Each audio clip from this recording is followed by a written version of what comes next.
A 55-year-old diabetic and hypertensive male presents with palpitations for past 1 hour.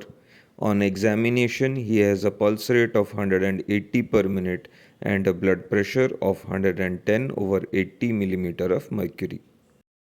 ECG shows a narrow QRS regular tachycardia with a rate of 168 per minute without any distinct P waves.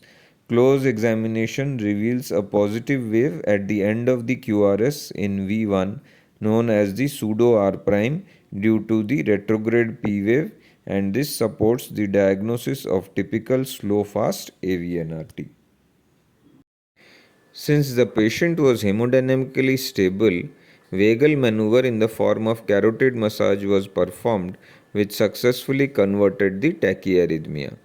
The patient's heart rate came down to around 80 per minute, and P waves were clearly seen before each QRS complex, confirming that the patient had returned to sinus rhythm.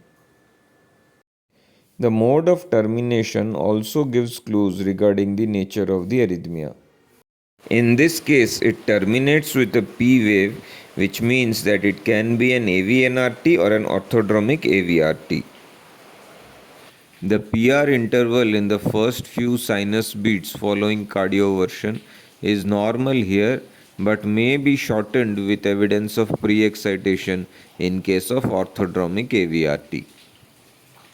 The post-conversion ECG shows sinus rhythm with a normal PR interval and no evidence of pre-excitation. Note that there is no R prime at the end of the QRS in V1 because the R prime during the tachyarrhythmia is due to a retrograde P wave. Thus, it confirms our diagnosis of AVNRT. Vagal maneuvers and IV adenosine may sometimes not convert a tachyarrhythmia but reveal its underlying mechanism, as in this case, which we shall discuss in a subsequent video.